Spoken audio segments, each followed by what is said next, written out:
professor André Rosa, super conceituado, tá? A gente espera que vocês gostem tanto dele quanto nós gostamos, ok? Desculpem o atraso, tá? Realmente foi falhas técnicas, mas... Acontece. A gente vai ficar aqui até mais ou menos umas 5 horas, que o professor tem um horário para 5 horas ele tem que terminar, tá? E a gente tem um coffee break no meio tempo. A gente só queria pedir que vocês no coffee break, por favor, não desçam, porque vocês sabem que lá dentro é um buraco negro, não chove e vocês não voltam, né? Então, por favor, a gente trouxe comida aqui pra cima para que vocês fiquem aqui, nada de descer, tá bom? 15 minutinhos a gente come e volta, tá joia? Então, boa aula. Vou ficar lá fora auxiliando o pessoal que vai chegar, tá? Por favor, nada de conversa, celular no silencioso, por favor. Boa tarde a todos. Eu queria conversar com vocês. Eu acho que essa conversa vai ser proveitosa. E depois dessa conversa, a gente, é claro, fazendo algumas organizações, a gente vai começar a trabalhar.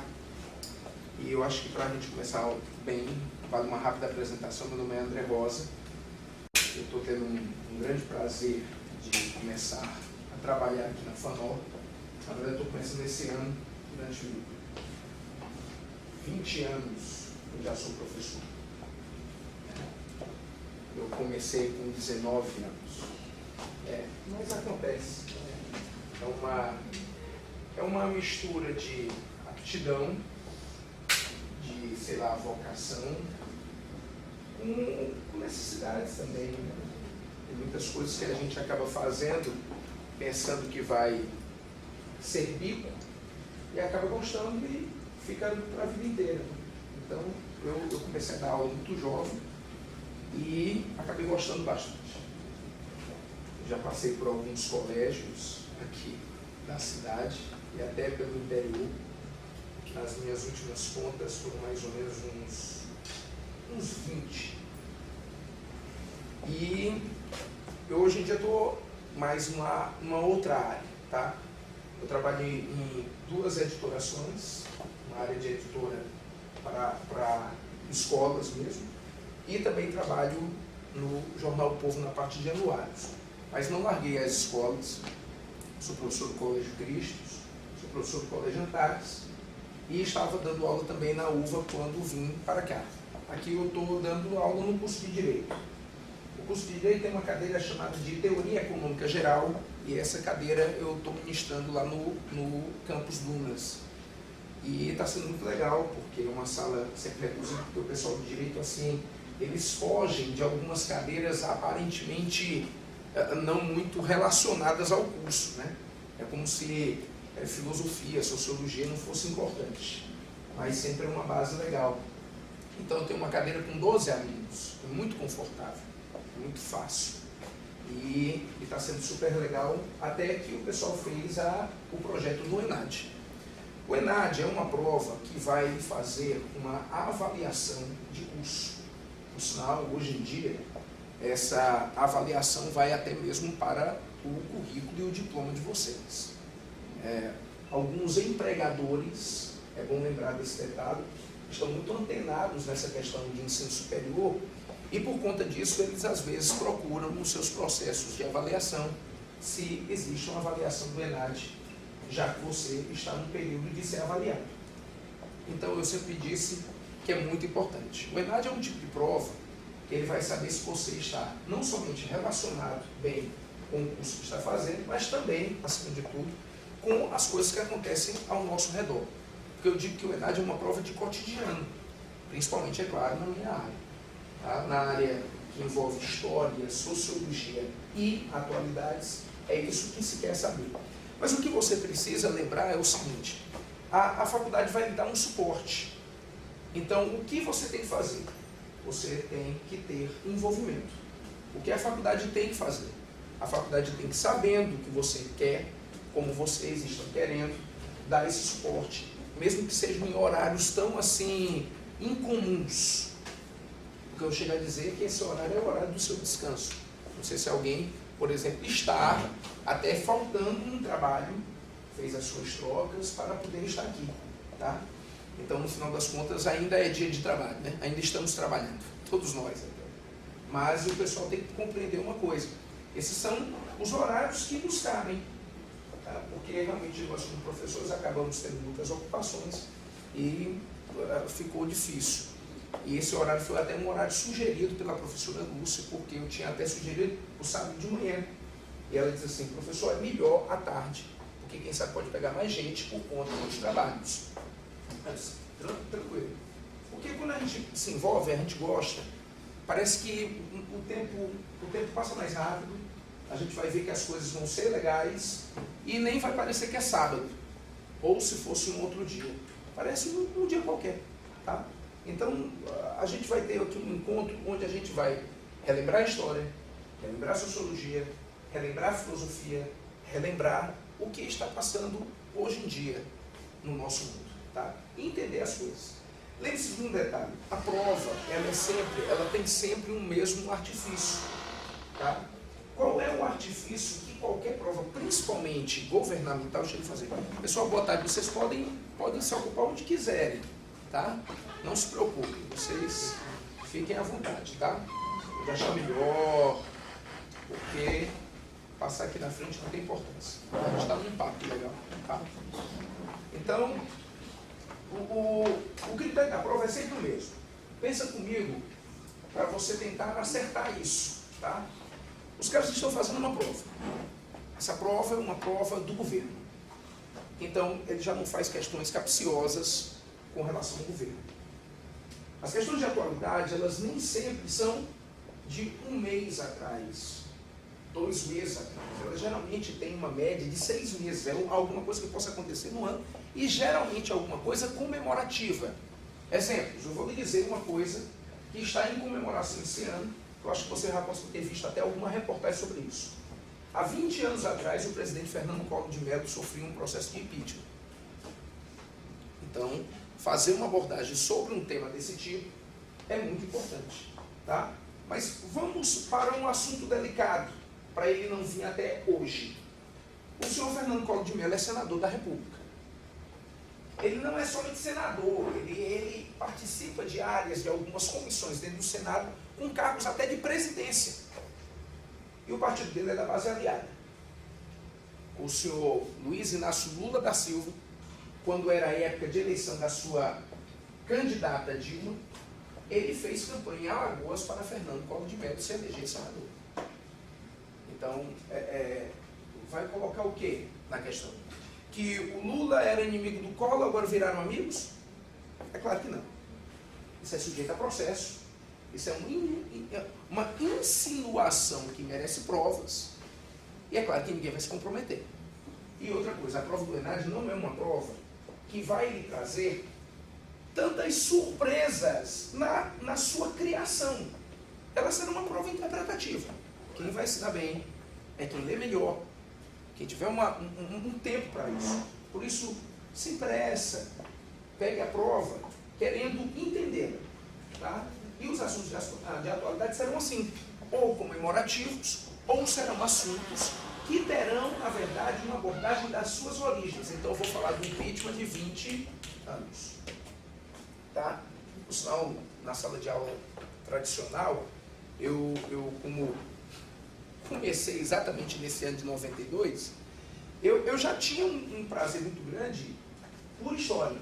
Então, muita coisa guardei com a evolução das coisas, né? O que eu acompanhava. Tipo, cédulas antigas, eu tenho, por exemplo, cédulas do Cruzeiro, né? Sei lá, alguns detalhes. Eu, por exemplo, eu tenho o primeiro celular que saiu no mercado, que é aqueles Motorolas gigantes, e além de serem aparelhos de comunicação, também serviu, quem sabe, como arma branca. Então, uma forma de defesa, era uma coisa relativamente útil. Então, no final das contas, você acaba notando que eu acabo tendo algumas coisinhas. Eu tenho em casa um telefone de disco que funciona. Exatamente, fácil. Para ligar, tipo, o serviço de atendimento ao cliente é meio difícil, mas ele funciona. Tá entendendo? Então, eu tenho em casa a revista Veja, com a capa do Collor, ele com a cabeça baixada e a legenda caiu. Tá? Eu estou mostrando para os meus alunos hoje em dia quem eram os caras e quem ainda está no governo. Tipo, ele mesmo, tipo o Sarney, tipo, o Congresso quase todo. Tá? Então, mas é assim, isso é o que se quer. É você saber a origem do negócio. Então a prova vai ser assim. A prova ela vai lhe dar a necessidade de leitura, a necessidade de querer entender aquilo ali. Então o que você tem que fazer... Muito, muito. Inclusive nos temas. A prova do ENAD é uma prova que não tem um roteiro. Mas vendo as provas anteriores, e quem sabe seria interessante, se você puder consegui-las, tá?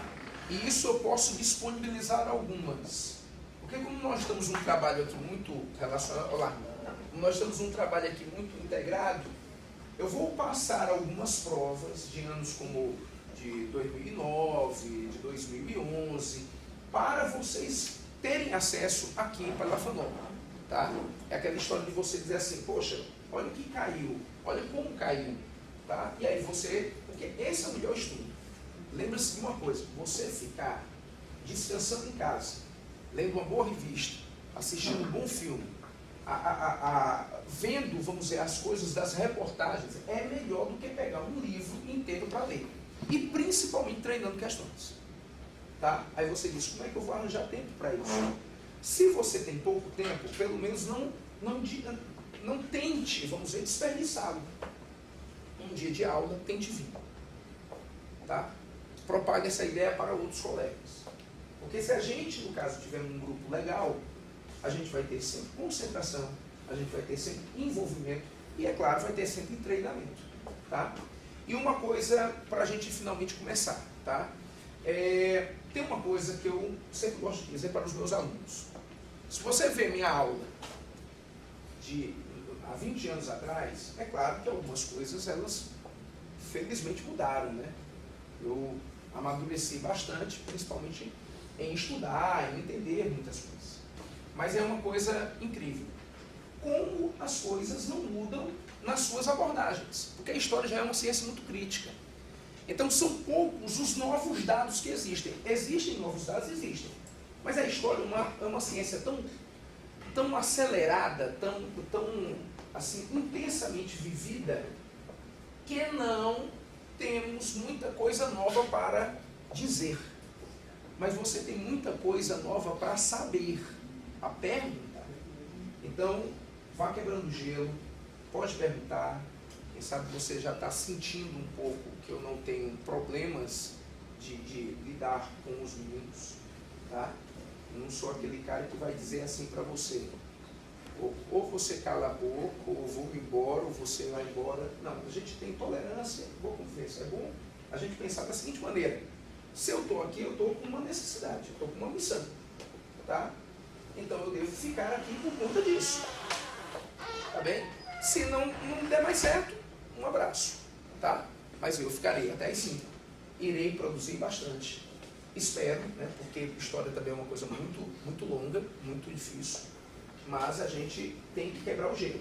O professor não entendia a questão. O professor não entendia essa resposta. O professor não sei mais esse assunto. E eu vou tentar, da melhor maneira possível, de passar, de relembrar e fazer você acertar. Tudo bem? Tranquilo? Eu tenho aqui, primeiro, uma parte muito teórica. Você pode até observar isso. Isso você não precisa ler. Tá? Depois dessa parte teórica, eu começarei a parte de exercícios. Tá? Essa parte teórica não é necessariamente uma parte envolvida com as questões. Elas são exatamente as dicas de alguns assuntos que podem cair. Tá? Então você, na verdade, não tem um TD, você tem uma pequena apostila para estudar. Tá? Eu te passo inicialmente uma palavra legal, uma palavra de trabalho, tá? Que a gente para ter resultados, a gente precisa ter, claro, motivação, a gente precisa ter treinamento. Então toda essa palavra que eu estou passando, inclusive aqui nesse material, é exatamente para você coordenar seus estudos.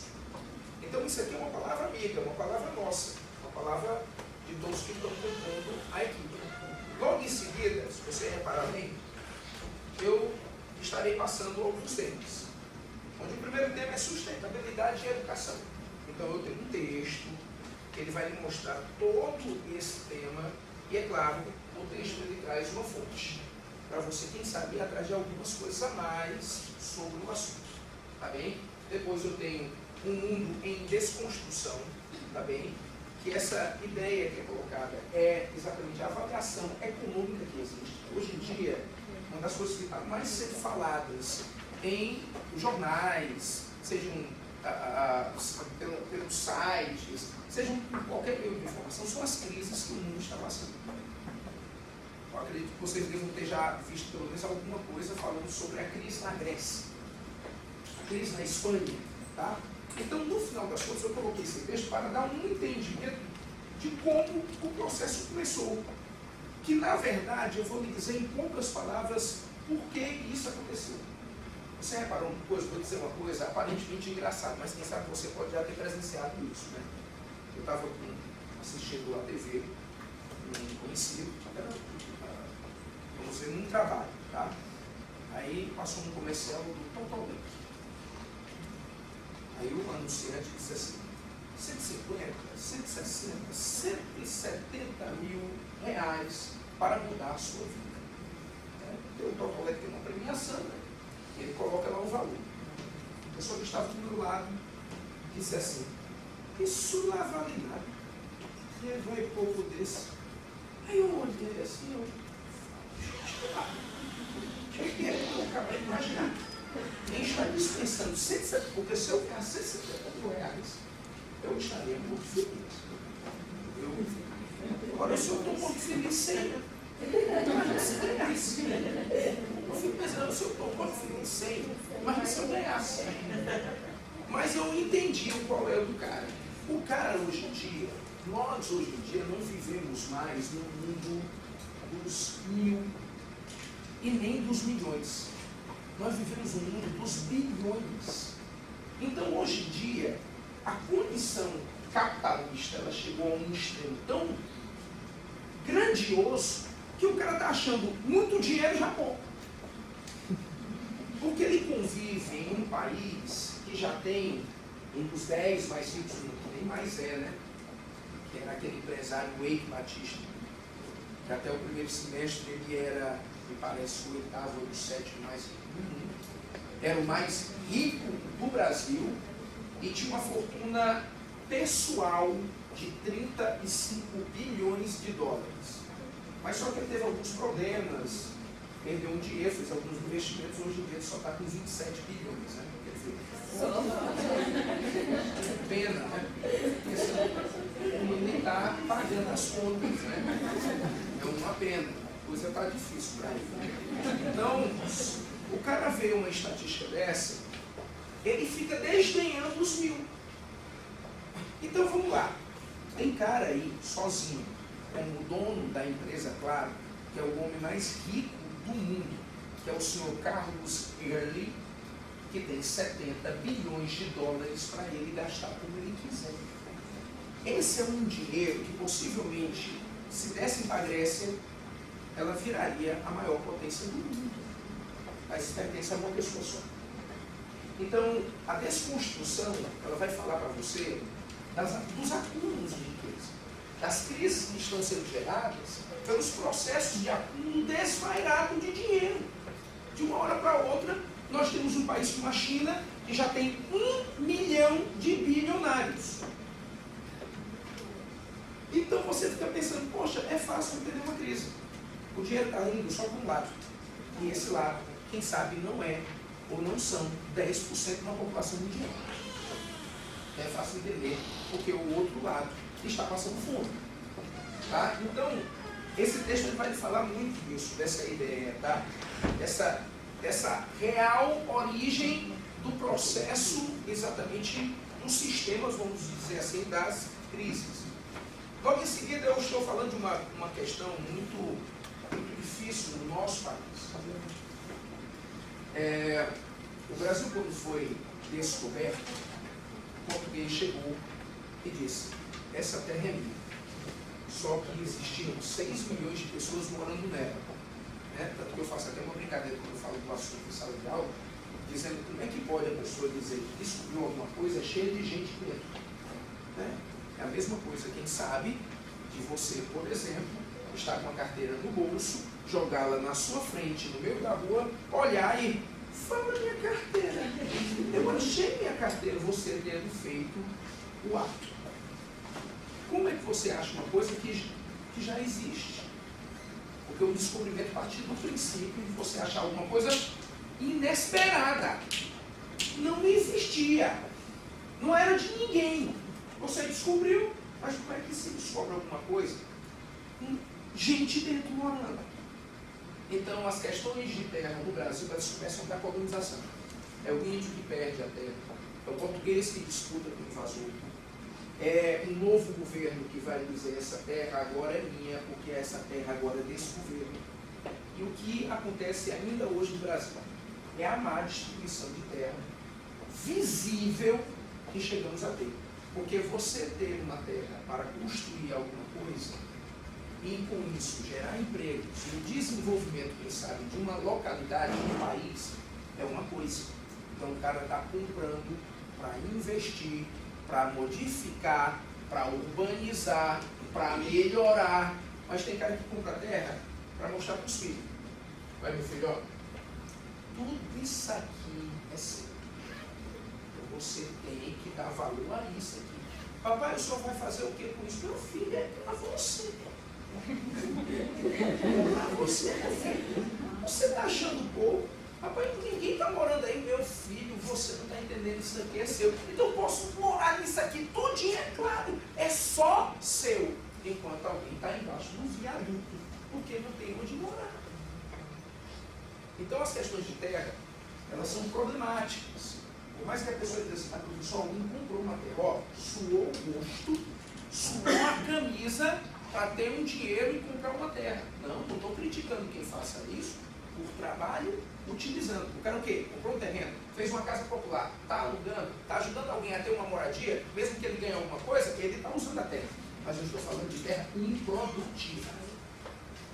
Está entendendo que existe realmente diversas dessas localidades no país. Mas só que hoje em dia, essas diversas localidades do país, hoje em dia se tornaram campos de guerra.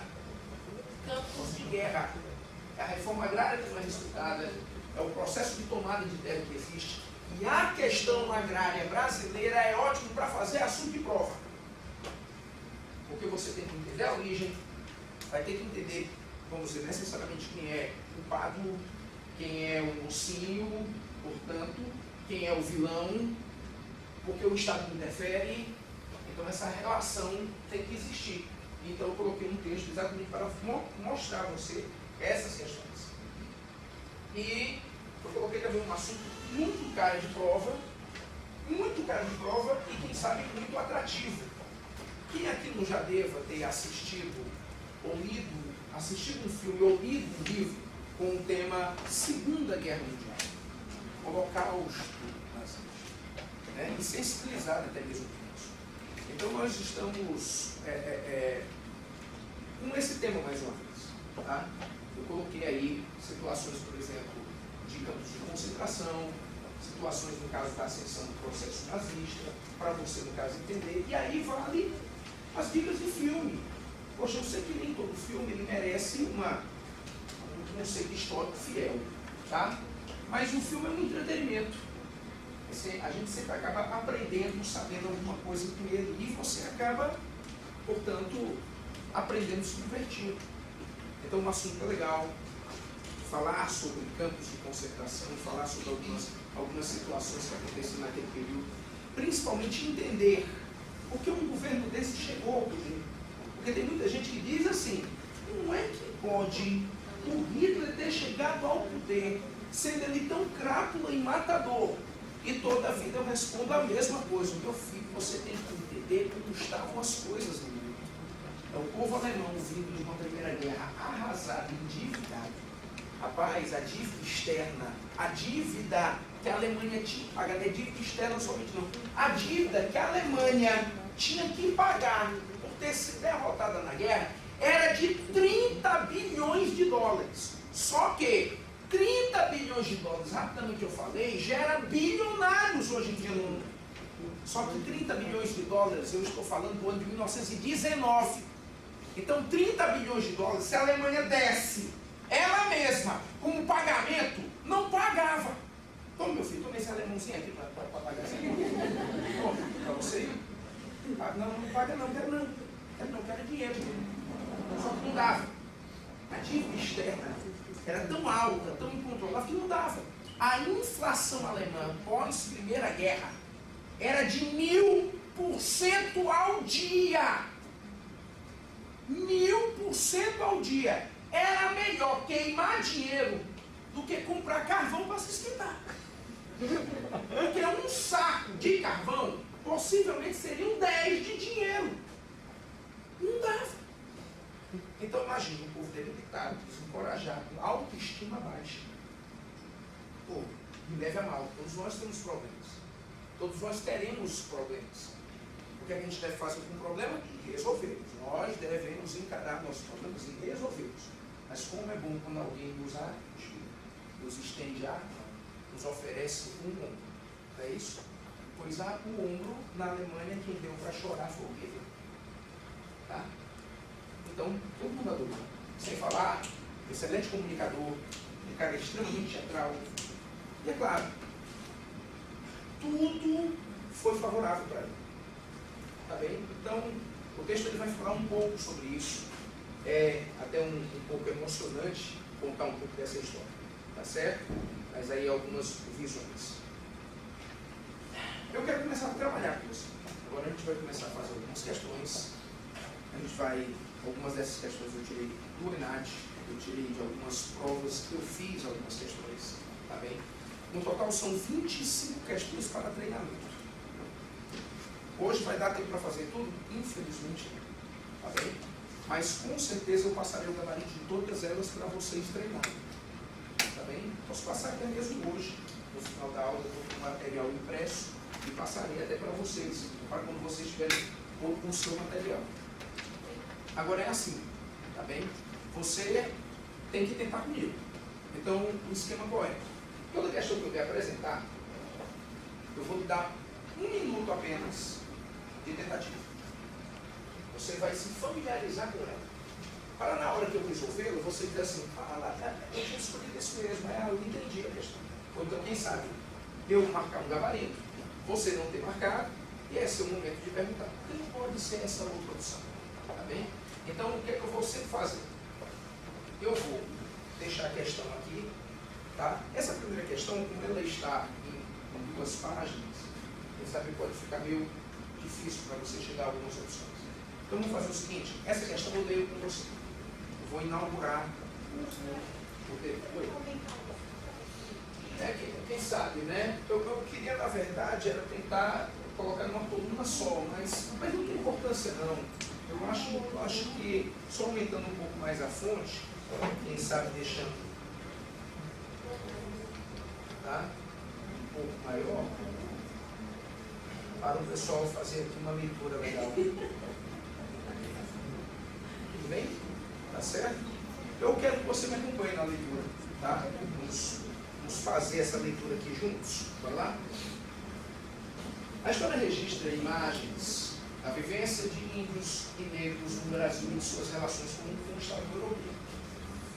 A esse propósito, assinale a alternativa que confirme a acertativa de que a história não deva ser vista só como ciência do passado, mas como ciência do presente, à medida em que a ligação com as ciências humanas investiga as leis de organização e transformação das sociedades humanas. Tá bem? Eu vou, é claro, colocar as opções agora para você. As opções são essas daqui, né, meus amigos? Eu queria que você desse uma olhada nisso. Mais uma vez, eu estou falando das relações dos conquistados, dos negros, dos índios. Eu queria que você tentasse, no caso, mais uma vez, tentar ver aí uma das opções. Tá? Vou te dar alguns segundos.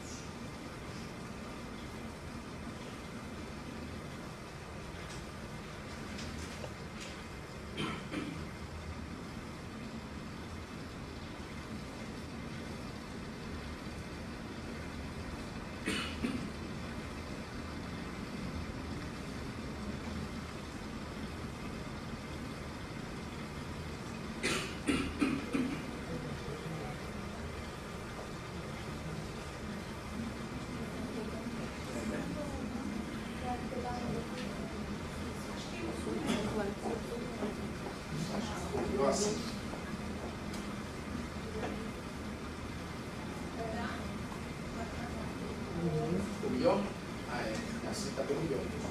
Vamos trabalhar, porque no passar das horas, a gente vai, quem sabe, até se acomodando melhor, você vai equilibrar para ver o melhor, tá? A resposta correta é a lei de Gato. Olha o que é que ela está dizendo a respeito desse processo de disputas de propósitos a isso. Eu até posso dar uma dica e fazer até um pedido. Vá anotando esses gabaritos, né, para quando a gente estiver no momento final, só dá o gabarito das restantes. Aí ficará mais rápido, né? Tá? Então a primeira questão é de dado, que diz assim, ó, o reconhecimento da titularidade das terras aos remanescentes, tá, de quilombos, inscreve-se num processo histórico das transformações das sociedades humanas. O que é aconteceu? Eu acho que você deve ter já percebido isso. O nosso país mudou. E o nosso país melhorou. Ele pode não estar ainda do jeito que a gente desejaria. Ainda a gente deseja muito dele. Senão amanhã é um dia de desejo, né? Dia de eleição é um dia de esperança. Sempre lembre disso. Nunca deixe de votar, porque é uma esperança. Você pode até imaginar assim, rapaz, não vai adiantar em nada. O que é que vai valer meu voto? Tal. Não, mas você tem que ter sempre esperança. Tá?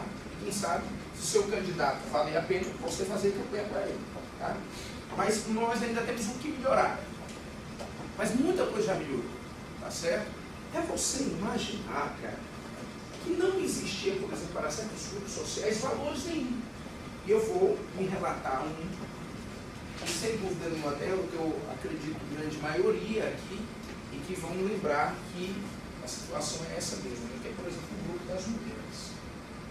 Você imaginar que as mulheres sempre foram tratadas da maneira mais, assim, vamos dizer, terrível possível, subserviente e inferiorizada possível. É você imaginar que, se por acaso nós contabilizarmos a história do Brasil para a chegada dos portugueses, nós fomos estudantes em 1500. A primeira mulher só votou na história do Brasil em 1934. São mais de 400 anos sem você poder chamar uma mulher de cidadã. E porque ela não era nada mesmo, não. Porque sempre se colocava ela numa condição inferiorizada. Em situações como, por exemplo, o Brasil colonial, e quem sabe ainda perduram até hoje, a mulher só tinha uma maneira de ter mobilidade social. É casando e olhe. Se ela não pegasse alguém pior do que o pai dela. Tá?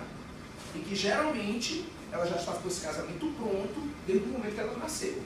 Porque o casamento é um contrato. E o pai, mais ordinário ainda, vamos logo dizer dessa maneira, escolhia um noivo 30 ou 40 anos mais velho do que ela. Por quê, hein? Para ele morrer logo. E ela, é claro, ficar com a herança. E é claro, mulher viúva voltava para a casa do pai. E o pai ficava com as duas coisas, com a menina e com a herança do genro. E tinha tempo para casar. Vamos lá. Quando tinha a primeira menstruação e já dava a evidência de poder ter filhos, já pode casar. Se passar dos 18 anos, já fica mais difícil. O destino é meio horrível. Ou a mulher ia ser tia, ou ia ser freira. E para não ter esse tipo de destino, então ela recorria aos santos. Porque era exatamente isso que era feito, era penitência, porque ela não estava aguentando a casa do pai. Então a situação era de fazer algumas rezas que viravam até trovinhas populares. Meu São João, casar-me cedo, enquanto sou rapariga, que o milho rachado tarde não dá palha nem espiga. Meu Santo Antônio, me casai jovem, me casai cedo, me casai para eu conseguir, no caso, escapar da fúria do meu pai. Santo Antônio, casamenteiro, me dê um primeiro marido, porque o segundo até arranjo depois.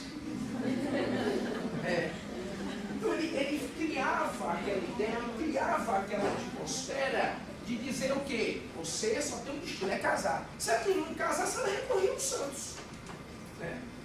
São Gonçalo do Amarante, casamenteiro das velhas, por que não casar e as moças? Que mal vós fizeram elas? Então sempre tinha essa pressão, esse destino miserável.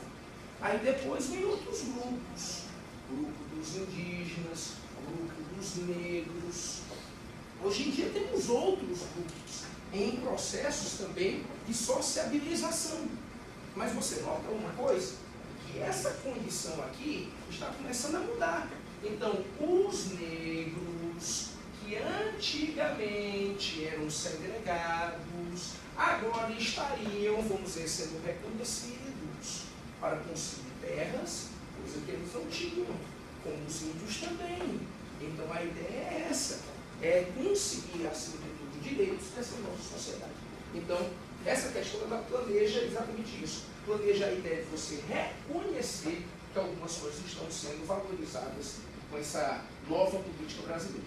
Tá certo? Então a primeira questão é identidade. Tá bem? Vamos ver se a segunda questão eu tenho um plano só. Tá? Eu tenho aqui, no final das contas, um texto. Eu vou logo ler com você, porque fica meio difícil, né? Eu vou logo ler com você isso aí. Tá? O Dia da Consciência Negra, em 20 de novembro, é um protesto que denuncia a falsa abolição da escravatura em 13 de maio de 1888. Afirma Ivanildo Santos, 47 anos, fundador e atual presidente do Centro de Articulação de Populações Marginalizadas do CEA, no Rio de Janeiro. Recordando a luta de tantos animadores, homens e mulheres que lideraram a construção de quilombos onde todos viviam em liberdade, comprometidos com a transformação social, podemos citar o grande e imortal Zumbi dos Palmares, hoje continuando com o mesmo objetivo e a mesma luta. Os afrodescendentes realizam festas nas comunidades. Aí ele vem a perguntar, através da leitura desses dois textos, posso perceber que, vamos só fazer uma rápida avaliação. Nós temos um dia que é comemorado pela história tradicional brasileira, que é o dia da abolição dos escravos. Tá? Esse dia é 13 de maio e o ano foi o ano de 1888. Isso é a chamada e a famosíssima Lei Áurea, que foi assinada pela princesa Isabel, filha do imperador brasileiro nessa época, que é o Dom Pedro II. Tá? Muita gente faz um questionamento sobre a Lei Áurea hoje em dia, né? Porque a Lei Áurea, ela sempre foi vista como sendo a redenção, a libertação. A Santa Isabel, pena dos negros, sempre marginalizados, resolveu lhe dar a libertação e eles agora estão livres. Tanto que existe até mesmo uma avenida na cidade de Fortaleza em homenagem a isso, né? Que algumas pessoas acham que não é em homenagem a isso. As principais avenidas da cidade de Fortaleza é a Avenida 13 de Maio, que é uma avenida que foi datada, foi dado esse batizado a ela, porque é em homenagem à Lei Áurea, que é de 13 de maio de 1888. Só que em 1917, a Virgem Maria apareceu para os pastorinhos lá em Portugal, lá em Fátima, em 13 de maio. Então os devotos da Santa resolveram fundar uma igreja na avenida que tem o dia da aparição.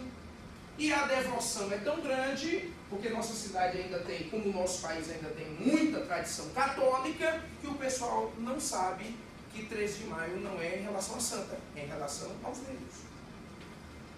Né? Então a Avenida 13 de Maio, que tem a igreja de Fátima, não é em homenagem à Virgem de Fátima, e sim à abolição dos escravos. Tá certo? Por que a abolição dos escravos foi feita? Ela foi feita nada por uma questão de solidariedade à humanidade. Ela foi feita por uma pressão internacional. Tá bem? Vamos lá, vamos questionar aqui uma situação. O escravo não recebe nada para trabalhar. Correto? O escravo é um trabalhador sem remuneração. Se ele não tem remuneração, ele não tem poder aquisitivo. Então o escravo não é consumidor. Eu estou no século XIX. E no século XIX, para o mundo, é o século da Revolução Industrial. Então começa agora a existir produção, e a produção exige vendas. Eu não produzo para eu comprar, eu produzo para eu vender. Pensa o empresariado. Então a ideia qual é? Eu preciso aumentar meu mercado consumidor para eu conseguir vender mais. Enquanto tem muito escravo, eu não tenho mercado consumidor satisfatório. Então eu tenho que pressionar, fazer todo mundo libertar seus escravos para eu conseguir aumentar meu mercado consumidor. Assim pensava um país como a Inglaterra. Então ela foi pressionando. E ela foi conseguindo. Porque ela puxa o lado humanitário. Correto? Mas também tem um lado, para ela, econômico. Claro, porque toda a vida tem esses dois lados. Toda a vida tem esses dois lados. Tá bem? Vamos colocar situações, quem sabe, espero até não ser um pouco, vamos dizer, desagradável nas situações, mas vamos colocar situações que possam ter esses dois lados. Vamos lá. Eu tenho hoje em dia um evento internacional que luta pelos direitos dos homoafetivos, que são as paradas GLBTT. Antigamente era só GLS, mas agora é gays, lésbicas, bissexuais, transexuais e travestis. GLBTT. Certo? O que é que o cara faz ali? Se diverte? Luta pelos seus direitos? É, mas o cara que tem um hotel, ele enche os seus quartos e ganha dinheiro naquela época. Não vamos mais ter essa parada, não. O setor hoteleiro ia ficar, como? Eles ainda não conseguiram todos os seus direitos. Temos que lutar em prol deles. Eles ainda são perseguidos. A homofobia ainda tem que virar ato criminoso. Não pode, não pode, não pode. Então, ao mesmo tempo que se defende um direito do cidadão, ele também vai ganhar o dinheiro dele. Então vamos, hoje em dia, principalmente, o pessoal pelo menos faz essa avaliação comercial. O público homoafetivo, ele é muito bom consumidor. Muito bom consumidor. Tá? Isso não é somente para esse público. Mas esse público se destaca nisso. Então, por que trancar as portas para ele? Tá? É sempre bom abri-las. Porque eles atraem sorrisos, atraem vendas e atraem dinheiro. Então vamos dar os direitos para eles. Tá? Vamos para outra situação. O governo está desenvolvendo as cotas para negros, índios e estudantes da escola pública. E isso tem que ser feito, porque os pobrezinhos, eles não têm situação para poder estudar. Então eles têm que ser colocados na universidade.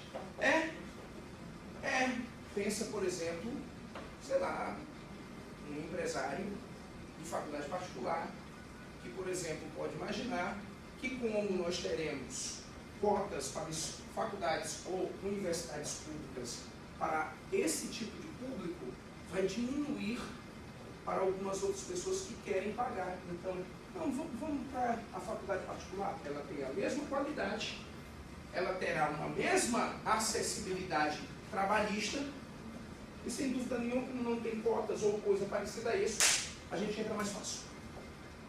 Então, quem sabe o empresariado é que forçou o Congresso a aceitar isso também. Tá? Então a ideia qual é? Vamos dar liberdade para os negros, porque os negros livres vão virar assalariados, e assalariados vão virar consumidores. Mas não existe integração social. Né? Existe integração social. Ele está alfabetizado? Não. Ele tem moradia? Não. Ele vai morar na cidade, o cara impede ele de estar na cidade. Então ele vai para onde? Ele vai para a periferia. Ele vai para o morro. Então, no final das contas, esse posicionamento hoje em dia da comunidade negra é de condenar o abolicionismo com a Lei Áurea. Ele acha que a Lei Áurea foi um processo oportunista.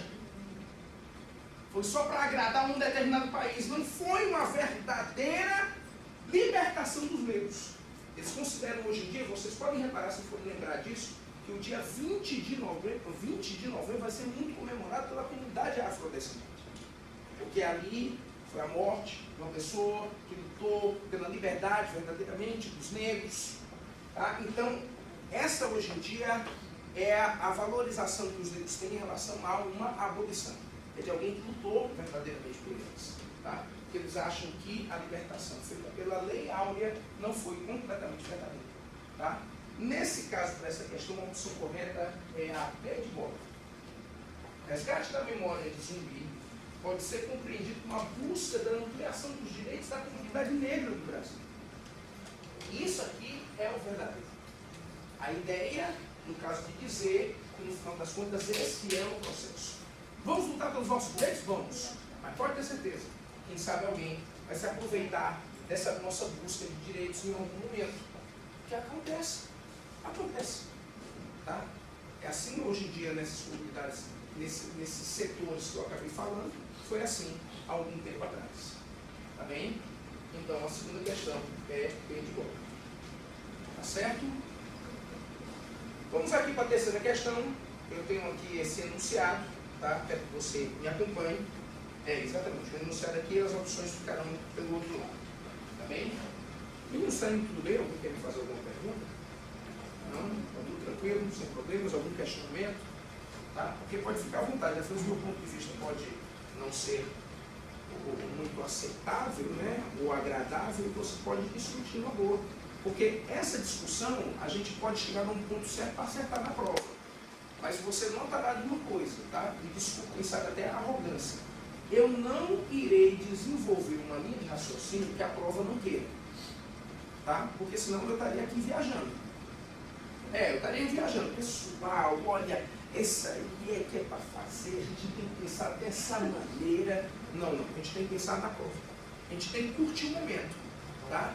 Fazer algumas discussões legais. Mas a gente tem que pensar na prova. E a prova do ENAD com a prova do Enem, eles são politicamente corretos. A questão é sobre nazismo. A opção correta é a seguinte: Hitler fez bem em matar os judeus, porque ele nos livrou de uma raça gananciosa que simplesmente ao matar Jesus estava só mostrando que eles são maldosos. Essa opção é correta? O Hitler fez bem em matar os judeus? Nunca. Tá? Nunca existirá nesse processo, tá, uma resposta desse tipo. O ENAD é politicamente correto. Então você vai por esse lado também. Tá certo? Então a gente está indo por esse lado para acertar a questão. Claro. Em relação a essas pautas raciais, você é contra a favor? Não sendo a favor, qual seria a Secretaria Geral? Até mesmo para o aluno negro, índio, quando chegar lá, assim, estou na cota, né? Isso, Qual seria essa? eu penso da seguinte maneira: eu vou externar uma ideia de não ser a favor. Tá? Eu não sou a favor porque assim, eu noto que nós temos um governo que ele não escolheu muito bem ainda suas prioridades. Tá?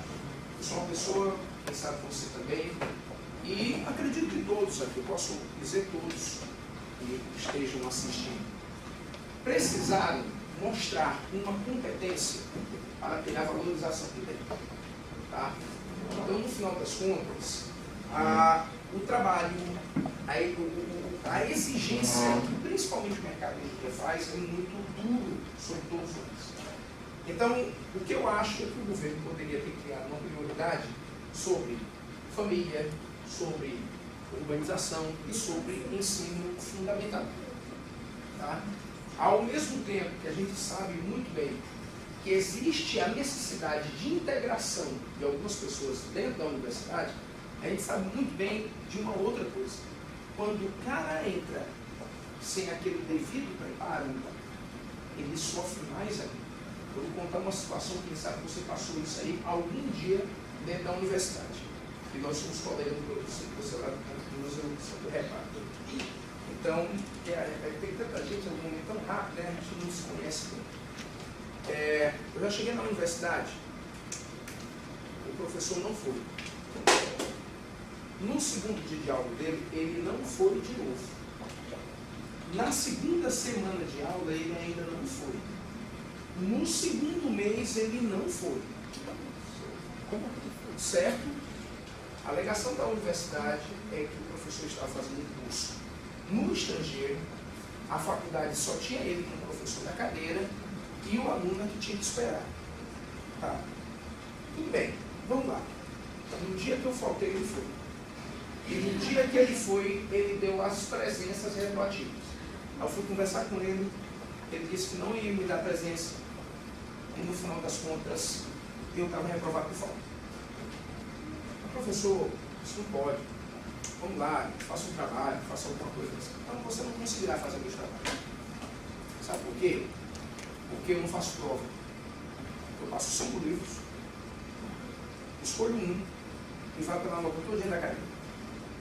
E geralmente eu passo livros que pode ser até mesmo em outra língua. Pô, então, tá, obrigado. Bom, estou reprovado mesmo. Realmente eu acho que eu não conseguiria não. Por que eu me rebaixei a isso? Porque eu tinha certeza que ia acontecer uma competição. E eu realmente era um cara jovem, eu não tinha tanto preparo assim, e eu acredito que eu não ia conseguir mesmo naquele instante. Certo? Agora imagine você, eu poderia, quem sabe, encarar. Tinha tido uma vida, quem sabe, em escola particular, foi puxado, foi legal. Eu tive um professor que chegou para mim, a prova é esse livro aqui, faça o fichamento e entregue daqui a uma semana. E pronto. Tá. Então vamos lá. Como é o cara, principalmente de áreas assim, tão esquecidas que o governo tem de algumas escolas, ter esse tipo de situação na universidade? Tá? Então a universidade, ela não, o negócio mudou de cima para baixo, não mudou de baixo para cima. Você está me entendendo? O ensino fundamental ainda está esquecido. Nós ainda temos alguns problemas ligados até mesmo à questão das famílias, que não são priorizadas. Então eu acho que tudo poderia ser canalizado ao inverso. Construir uma base, construir uma família. E não é só questão de fazer uma escola bonita.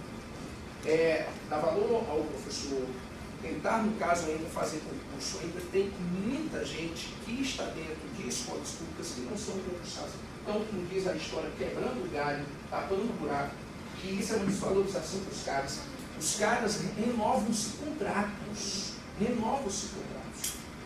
Então, nada contra o aluno necessariamente, mas a profissionalização dele. Hoje nós temos um mercado tão selvagem que ele está pedindo um cara que fale 2, 3 línguas estrangeiras. O cara que tenha boa aparência. Tem uma sala de professores no colégio que eu trabalho, tem assim: boa aparência garante seu melhor lugar no trabalho. Tá? Isso, no final das contas, além de ser uma direta para nós, tá? Além de ser uma direta para nós, é uma realidade trabalhista. O cara tem que ter assim, tem que ser assado. Então, no final das contas, eu sou contra as coisas porque eu acho muito eleitoreiro. Tá? Eu não acho que seja plenamente verdadeiro. Eu acho que o governo teria outras prioridades e poderia fazer bem. Tá? Mas não contra o aluno universitário, que possa ter sua carência, possa ter isso. Eu acho que porque precisa dessa outra visão. Tá bem? Principalmente porque eu acho que quando se tem boa vontade política, se faz. Quando se tem boa vontade política, se faz. Tá? E, infelizmente, é o que está acontecendo com o nosso país. O nosso problema maior ainda é a política. Nós temos um país com grande riqueza natural, nós temos um país com povo trabalhador. Nosso povo é trabalhador. Tá? Não querendo vangloriar governos, mas aí, estão chegando os eventos internacionais por aí afora, e nós estamos com obras para alguns desses eventos no prazo. Então, quando se quer fazer, se faz. Quando se quer fazer, se faz. E isso é uma direta para você. Você está achando que alguma coisa está difícil para você? Quando se quer fazer, se faz. Você tem que botar na sua cabeça que você pode conseguir. É claro que as dificuldades são imensas, mas você pode transpor. Agora, quem sabe o mercado pode não esperar tanto. Ele precisa de alguns profissionais. Tá? Então, eu sei que a gente passa muita dureza nessa vida. Então, não dá para queimar etapas. Não dá. Queimar etapas pode ser perigoso. Para você, para o mercado, para a vida de uma maneira geral. Então, não sou a favor, não somente pela discriminação que pode existir, mas principalmente por conta disso. Eu acho que é uma questão eleitoreira, eu acho que é uma questão muito ligada a esse detalhe. Fica à vontade. Eu acho que tem outro aspecto também, porque, por exemplo, a pessoa passa a vida estudando no colégio particular, aí chega no final quer ir para uma faculdade pública. Pronto, tá. Se ele teve condição de pagar a vida toda, por que agora no final que ele quer? Tá bem, tá bem. Essa problemática existe São também. dois aspectos. São muitos pontos, sem dúvida nenhuma. Esse aspecto é um deles. Mas eu penso sempre da melhor forma. Eu sempre começo pensando da melhor forma. Viu, professor? Eu sempre começo pensando da melhor forma. A primeira forma que eu começo a pensar é da seguinte maneira. O cara que pensou numa lei dessa, ele pensou em fazer o bem. Ele pensou assim, poxa, quantas discriminações já não sofreram essas pessoas, tá? Então eles merecem uma chance. Tá entendendo? Então, no final das contas, isso não estou falando de uma questão coitadinho, coisinha gentil, não. Eu estou falando em realmente reconhecimento de valores, tá? Existe no período colonial brasileiro um padre italiano que veio nos colonizar, chamado de Padre Antonil, que o Padre Antonil dizia, os negros são as mãos e os pés do senhor de engenho. Uma vez eu disse isso numa sala de aula, o menino disse assim, não entendi não. Aí eu disse assim, você tem mãos e pés? Aí o menino, tem. Se perdesse, você achar bom ou ruim, como é que é? Não, eu acho que é melhor me matar. Leva minha mão e meus pés. Então concorde comigo, você está concordando que suas mãos e seus pés são suas partes essenciais. Então vamos refazer a frase do negro. Vamos lá? O negro são as mãos e os pés do senhor de engenho. Quer dizer, eles são a fonte de trabalho. Eles são a fonte de trabalho. Vou tentar achar aqui rápido. Eles acabam sendo a principal ideia de produção que existe nesse país. Eu vou tentar achar, pronto. Vou para essa questão só para mostrar para você uma coisinha. E leia, acompanhando comigo, esse texto. Esse texto é muito bom. Há 300 anos que o africano tem sido o principal instrumento da ocupação e da manutenção do nosso território pelo europeu. E que seus descendentes se misturam com o nosso povo. Onde ele não chegou ainda, o país apresenta o aspecto com que surpreendeu aos seus primeiros descobridores. Tudo que significa a luta do homem com a natureza, conquista do solo para habitação e cultura, estradas e edifícios, canaviais e cafezais, a casa do Senhor e a senzala dos escravos, igrejas e escolas, alfândegas e correios, telégrafos e caminhos de ferro, academias e hospitais, tudo, absolutamente tudo que existe no país como resultado do trabalho manual, como emprego de capital, como acumulação de riqueza, não passa de uma doação gratuita da raça que trabalha a quem faz trabalhar.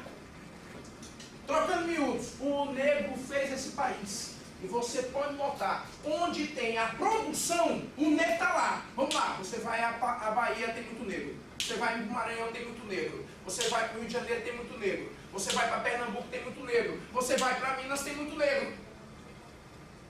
E quando você vai fazer a recapitulação desses pontos que eu acabei de citar, eles têm sempre fontes econômicas grandiosas.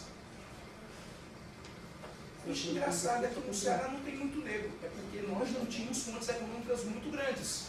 Principalmente por conta de um problema, infelizmente, ainda mantido por muito político desse país. A seca. Porque o problema maior não é a seca, é a cerca. E a cerca de alguém, impedindo alguém de trabalhar. Né? Então, como nós não temos muita produção, não precisamos de muita mão de obra escrava. Por isso é que nós somos aqui no Ceará, principalmente originário da mistura de branco com índio. Por sinal, a obra de José de Alencar Iracema conta muito bem isso. É o desbravador branco que se apaixonou pela Índia e tem um amor com ela que nasce o primeiro cearense. Como assim? Como assim? Está lá na estrada da Beira-Mar, né? O descobridor, né? O desbravador português, tá certo? E a Iracema, gigantesca, né? Que é a Iracema, pela obra de José de Alencar, né? Ah, Maria, deve ser demais. Eu vi uma mulher que toma banho no Mucuripe e vai lavar as pernas, vai lavar os cabelos lá na bica do Ipu. A família dela deve ser do tamanho do meu tórax. De tanta carreira que ela... Não tem errada. Não tem errada. Não, mulher. É um colosso. Então só pode o Soares Moreno ter se apaixonado por uma mulher dessa. Então nós somos miscigenar de branco com índio. Mas hoje em dia, professor, eu já vejo muito negro na cidade. Vê porque nossa cidade nesses últimos 30 anos, vê porque nosso estado nesses últimos 30 anos melhorou demais. Tinha uma exposição lá no Dragão do Mar, há alguns meses atrás, falando dos 50 anos de Fortaleza. Rapaz, a Beira-Mar, na década de 80, só tinha um prédio. A Beira-Mar, na década de 80, só tinha um prédio. Hoje em dia você não vê mais nem o asfalto. Você não vê mais. Tem prédio demais. Não tem mais duna. Não tem. Por isso que nossa cidade está pegando fogo. Por conta desse impacto. Porque todo tipo de progresso, bote isso na sua cabeça, porque isso aparece na prova. Todo tipo de progresso gera um grande processo de impacto. O impacto é grande. Então nossa cidade ficou atrativa, muito emprego, alguns aproveitaram bem isso, cresceram suas empresas, criaram fontes de trabalho, as faculdades, as universidades abriram espaço para estudantes, estamos com muitas pessoas de muitos lugares e abrimos os braços. Nós temos essa qualidade, nós somos agradáveis, nós somos gentis, nós somos brincalhões, podemos não ser tão profissionais. Podemos não ser tão profissionais. É o cara que lhe serve um restaurante perguntando como é que você está aí, tá bem? Garçom, puxando conversa, ó. Garçom. Ele é agradável, mas não é profissional. Então o pessoal reclama. O pessoal às vezes reclama. Já tem isso, você cada vez conversar comigo. Eu não conheço essa vaia dele. Não tem esse cara não. Mas somos agradáveis, então todo mundo veio morar aqui. E aí a gente cresceu a cidade. Crescemos as etnias. Temos muito portugueses, muito italianos, muito espanhóis, muito paulistas, muito mineiro, muito carioca, muito africano. A FAMOL tem muito africano. Japonês também. Saiu de São Paulo para vir para cá. Tá? Tá bem? Então tem esse lado. Mas isso se chama a melhoria. Quem sabe vai melhorar mais ainda. Então o teu pensamento, quem sabe foi o mesmo pensamento que o cara que fez a lei teve, não discriminando, mas interpretando. E a prova é politicamente correta. Quem sabe vai pensar como você. Quer dizer, você acertaria a questão, eu não. Questão garantida. Ótimo, ótimo, que bom, né? É porque eu não vou fazer a prova. Eu vou voltar à questão número 3, não é isso? O pessoal não li, né? Estou chegando lá. Cara, é o seguinte, ó. Eu vou fazer uma proposta, porque assim, eu sou muito chato com esse negócio do horário. Você já reparou que eu gosto muito de falar, né? E é assim, eu não paro. Às vezes eu não paro. Então, eu vou fazer essa questão. A gente dá um tempo. Né? Foi mal. Estava exatamente pedindo desculpas. E a gente sai para um intervalozinho, sei lá, de 15, 20 minutos. 15. E a gente, portanto, depois volta para ter uma produtividade melhor. Tá bom? Legal? Então, pega aí a questão número 3. Vamos ler esse enunciado, por favor. A Primeira República, e em especial as décadas iniciais do novo regime, vem ganhando crescente interesse e espaço na produção historiográfica brasileira. Dessa forma, muitos são os historiadores, particularmente, que se dedicam à história política e cultural, que tem retomado o período numa chave distinta daquela que o consagrou como República Velha. Uma fórmula que certamente merece reflexões, a começar pela constatação de que, não casualmente, foi imaginada e propagada pelos ideológicos autoritários na década de 1920 e 40. Tá? No caso, você notará, portanto, que ele está fazendo uma avaliação de um período da história do Brasil. Cara, todo aqui, só um instante. Num período da história do Brasil, que é exatamente o mesmo momento da proclamação, até o começo de um dos presidentes mais famosos, mais conhecidos da história do Brasil, que é o senhor Getúlio Dornelles Vargas. Getúlio Vargas ele fez história não somente porque ele criou muita coisa como presidente, mas principalmente pela sua durabilidade. O Getúlio Vargas, no seu primeiro momento de governo, ele já passa 15 anos. E ainda vai se eleger de novo. Quer dizer, se eu fosse juntar tudo, daria 19 anos e nem sei se seria só isso. Tá? Então, no final das contas, antes do governo do Getúlio, existia o que a gente chamava de República Velha, que é um período que você aprende na escola, que era dominado somente por 2 estados. Vê se você se lembra disso, vai tentando, no caso, revirar a memória aqui, ó. No período, ótimo, outra questão, ótimo. Nesse período chamado República Velha, nós temos praticamente 2 estados que comandam a política brasileira: São Paulo e Minas Gerais. Como são produtores econômicos dos seguintes produtos: café e pecuária com o leite, fez o trocadilho, fez a brincadeira, café com leite. Tá? Eu vou te contar uma coisa que vai ser difícil não ficar indignado. O que eu vou te contar agora vai ser difícil você não ficar indignado. A política do café com leite, ela decidia mesmo. Quando São Paulo e Minas Gerais escolhiam um candidato, acabou-se. Ele podia ser de qualquer parte do país, mas escolhidos por eles, eles já estavam eleitos. Vamos a uma coisa para lhe deixar indignado. Existe um presidente do Brasil chamado Epitácio Pessoa. Esse cara já foi governador da Paraíba, é um político muito influente, por sinal, o sobrinho dele foi governador da Paraíba e quando foi assassinado virou o nome da capital da Paraíba, que era o João Pessoa. O Epitácio Pessoa era muito importante. O Epitácio Pessoa, no tempo da Primeira Guerra Mundial, ele era diplomata brasileiro. Era ministro das Relações Exteriores e foi representar o Brasil como o fim da guerra. Ele foi para Versalhes, que é uma cidade no interior da França. Não é interior não, deve ficar 20 quilômetros. Mas quando o Epitácio Pessoa estava lá em Versalhes, representando o Brasil no pós-Primeira Guerra Mundial, o cara chegou. Epitácio, meu filho, meus parabéns. Parabéns. O que houve? Rapaz, tu acabou de ser eleito presidente da República. O cara, na França, sem campanha, foi eleito presidente. Por quê? Porque naquele tempo, como desculpe a insinuação, a ação leviana, que é sujeita até a processo, mas vamos lá, como ainda hoje tem, existe muita fraude. Fraude. Vamos lá, em época de eleição, mas você vai votar no candidato aqui. Tá certo?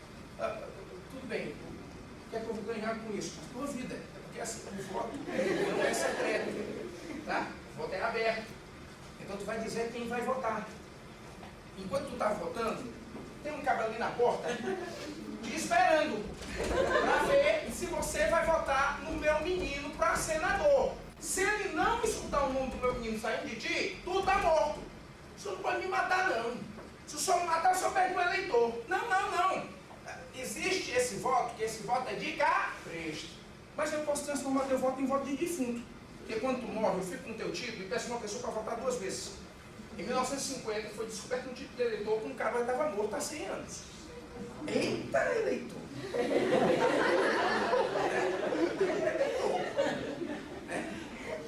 Isso se chama cidadania. Mas aí o que acontece? Isso é a fraude. Então se manipulava sempre. Está entendendo? Era a urna, era enorme e às vezes o pessoal sumia a urna. E quando a urna aparecia, só tinha voto de um candidato. Ou então botava uma pessoa dentro da urna para queimar os votos dele. Incrível, né? Que terrível era isso. Mas era assim que se fazia política. Quem sabe ainda se faz. Rapaz, o destacamento de policiais militares para certas cidades do interior, nessa eleição, você pensa que não vai ter eleição, não, vai ter uma guerra.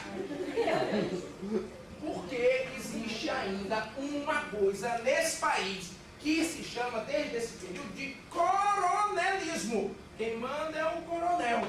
Ele diz quem vai ser o candidato. Ele paga para isso. Aí você diz, para que o cara gastar tanto dinheiro só para ser deputado, para ser senador? Não, filho, você não me entendeu. Se o cara entra, é claro que não vai sair de mãos à boca. Se ele gastou com a campanha, ele quer recuperar com alguma coisa. E geralmente é com o nosso dinheiro. Então a política brasileira é assim.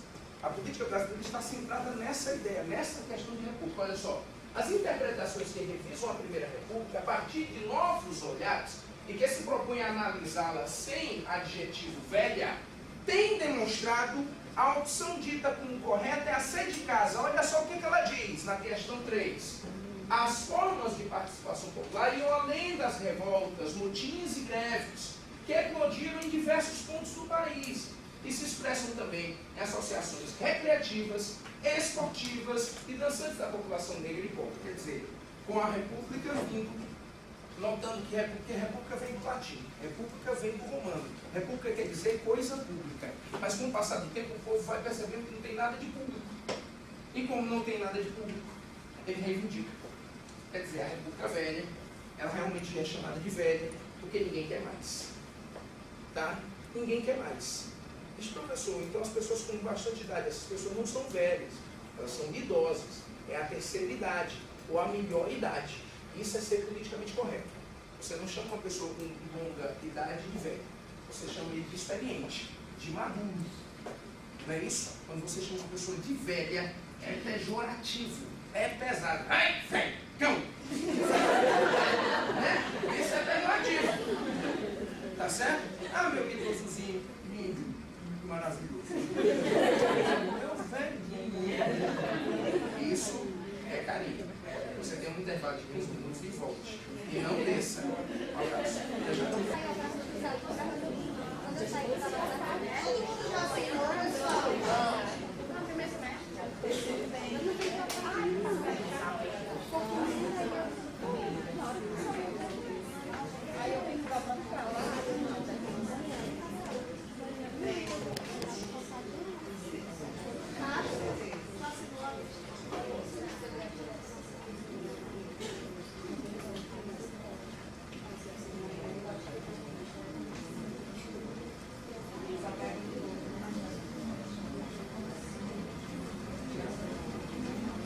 Fazer uma proposta.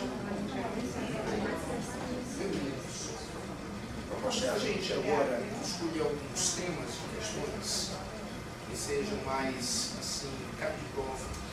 É claro que as questões elas têm a sua importância, mas vamos agora escolher algumas e nessa escolha vamos saltar alguns temas, tá? E aí, é claro, as questões que eu saltar, eu vou lhe dizer o gabarito, tá bem? Então vamos a ela.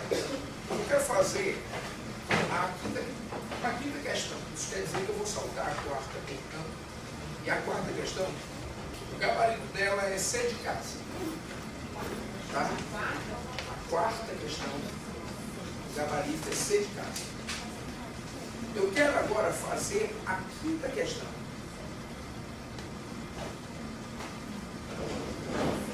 Certo? E eu queria que você tentasse comigo fazê-lo, tá bem? Queria que você tentasse um instantinho. Se você pudesse concentrar, eu vou lhe dar 1 minuto para você fazer essa questão aqui, tá bem, meninos? 1 minuto para você fazer essa questão aqui, por favor.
Vamos fazer na quinta questão. Eu passei o trabalho da quarta questão para os meninos, tá? O pessoal que está chegando agora. A quarta questão é gabarito C de casa. Bem, e eu resolvi fazer a quinta questão. Vou fazer aqui uma análise. Ele diz assim: análise comentária abaixo sobre a situação da mulher romana. Mas é assim: algumas pessoas podem dizer, os caras são capazes de fazer uma prova, uma abordagem dessa histórica tão antiga. Quem sabe sim, mas eu vou dar uma dica que vai chatear, mas a dica é boa. Tem alguns grupos, alguns setores sociais, que eles, nessa evolução das nossas comunidades, eles não tiveram tantos ganhos assim. As lutas são muito constantes, né? E como nós falamos no início da aula, uma dessas classes, desses setores, é o setor feminino. O setor feminino ele é um setor que tem lutado ainda muito para conseguir uma melhoria dentro de uma questão social. Tá? Trabalhismo, você, por exemplo, ainda vê estatísticas que a mulher fazendo as mesmas coisas que o homem ainda recebe menos. Tá? Você até mesmo vendo a credibilidade em relação à classe, não somente trabalhista, mas classe política. Né? Então a mulher ainda está com uma situação realmente muito limitada em algumas sociedades. E isso, se a gente sair do meio ocidental e for para o meio oriental, nós vamos falar necessariamente do meio islâmico, por exemplo. E a gente deve saber muito bem que a mulher islâmica é uma mulher com muitas limitações. Tudo bem que ela tem uma aceitação, uma resignação religiosa. Porque essa questão religiosa ela pesa muito em algumas questões culturais. Mas a gente sabe que algumas coisas não parecem elas gostarem, mesmo com as resignações culturais, né?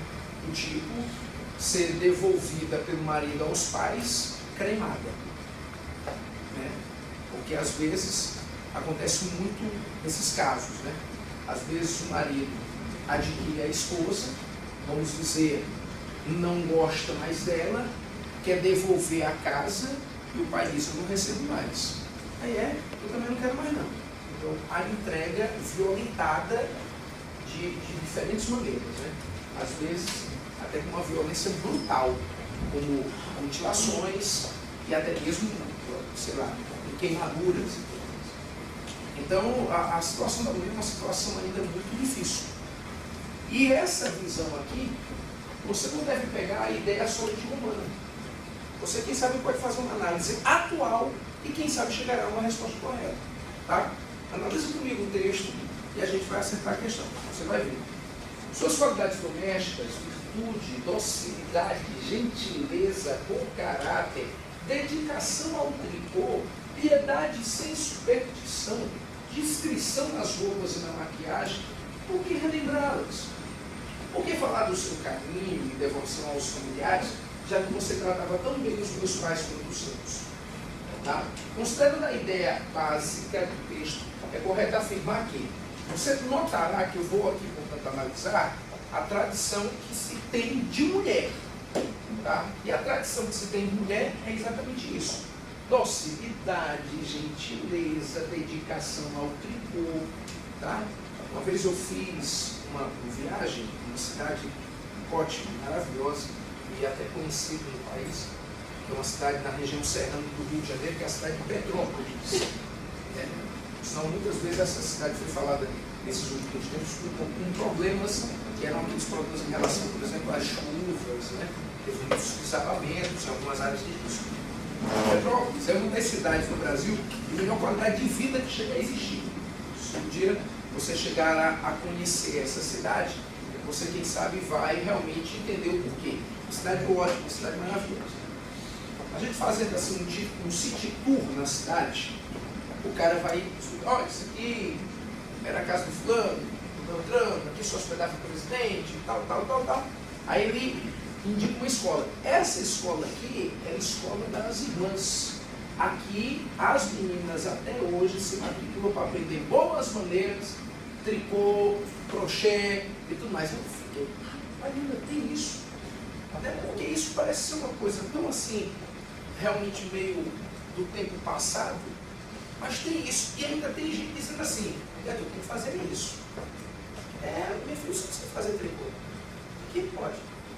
Quando a menina diz assim, por exemplo, naquela boa reunião de família, alguém diz assim, minha filha vai fazer um bolo para mim? Vá? Não, você cozinha não.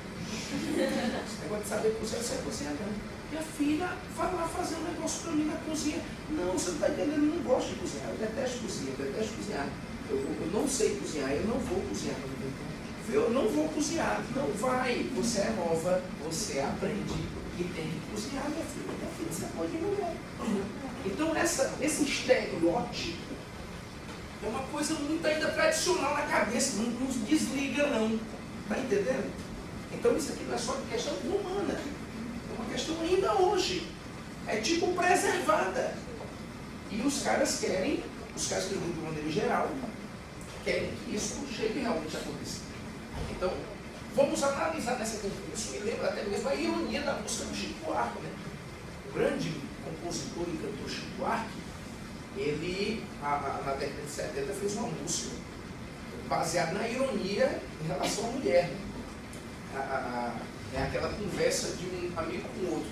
E aí, rapaz, como é que estão as coisas? Tá tudo bem. Cadê tua mulher? Tá bem, rapaz? Tá bem, trabalha muito. Passa o dia fora de casa, vai trabalhando. Tá bem que entra um dinheirinho lá, tá mais lá em casa, mas rapaz, não cuida mais de mim. Não cuida mais de mim. Ai, que saudade daquelas mulheres de Atenas que eram loucas por seus maridos, orgulho e raça de Atenas. Você já ouviu essa música? Se não ouviu, vai atrás de ouvir. Mulheres de Atenas, do Chico Buarque.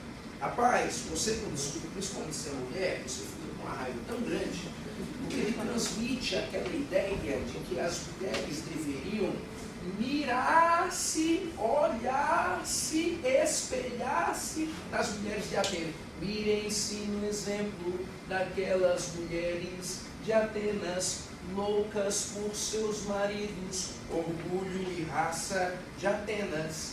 Tá? Naquela ideia de dizer assim, a mulher devia ser assim ainda. Tá? Quer dizer, o pensamento machista, mas o Chico está fazendo, na verdade, uma ironia. Tá? Mas vamos lá. A mulher usufruía de prerrogativas idênticas, às vezes por causa pelo homem, na vida em sociedade. Poxa, se nós, infelizmente, constatamos que existem muitas desigualdades, a opção A fica falsa. Tá? Infelizmente. Opção B.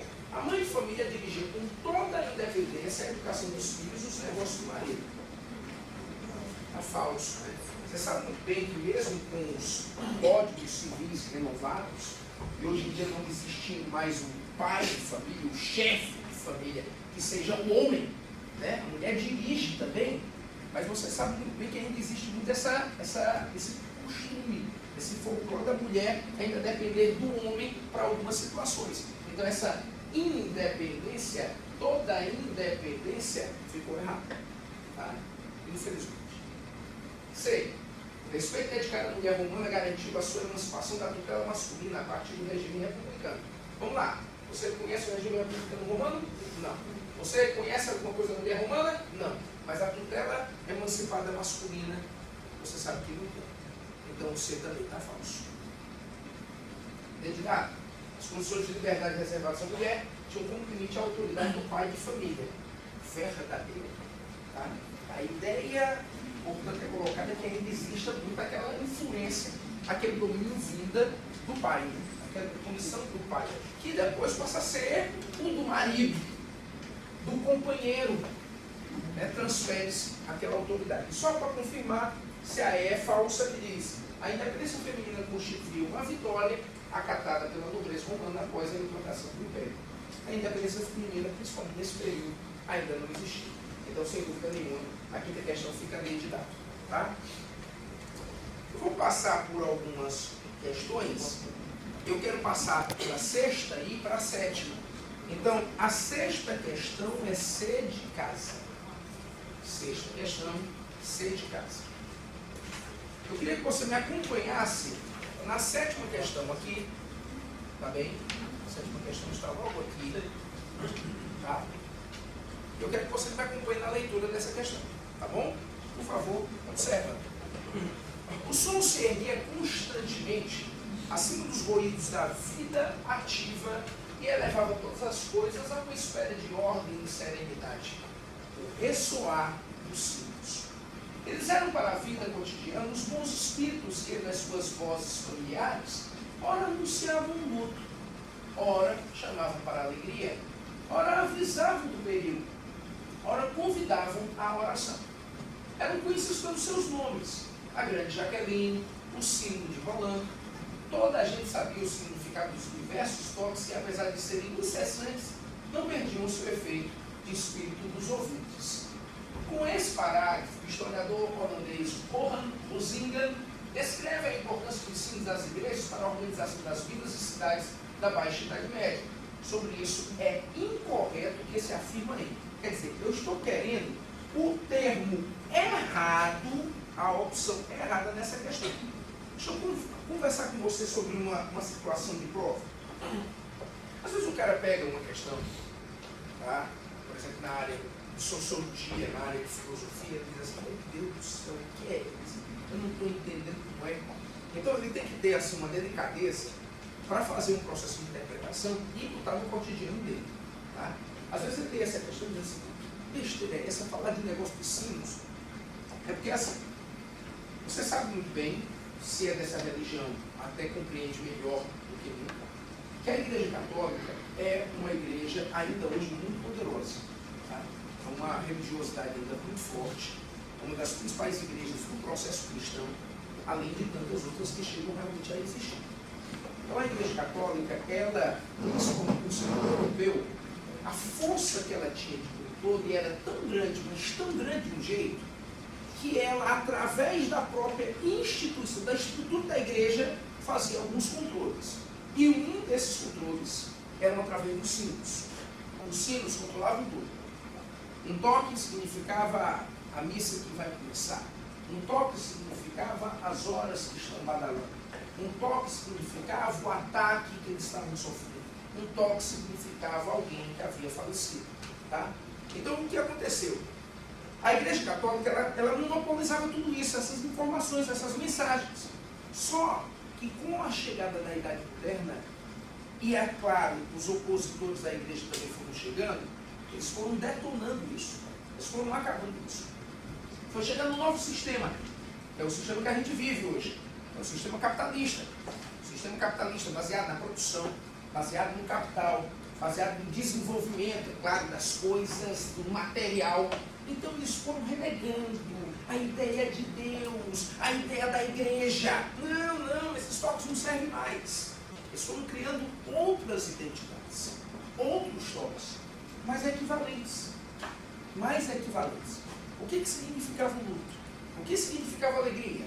O que significava o perigo? Então eles foram criando isso aí. Então a questão está querendo que você compare o que hoje, na Idade Moderna, poderia ter sido o badalar dos sinos. O que poderia, no caso. Então, o que é que você tem na cabeça? Era, como a força da igreja é muito grande, os sinos controlavam as pessoas. Os toques controlavam as pessoas. Hoje em dia, o que nos controla? São as buzinadas dos carros, são as sirenes de ambulâncias, de viaturas, dos bombeiros, são os toques dos nossos aparelhos celulares que nos controlam, nos perseguem, nos estressam. Tá? Tá entendendo? Porque hoje em dia a gente não vive sem os aparelhos de telefone celular. Mas em compensação a gente, quem sabe, daria, pelo menos em alguns momentos a gente daria a vida para não tê-los. Porque eles estão nos deixando irritados às vezes. Tá? Então, no final das contas, eu quero que você avalie. Nessa questão, essa é a equivalência. Mas sempre lembrando, meninos, eu quero a incorreta. Vamos para lá, por favor.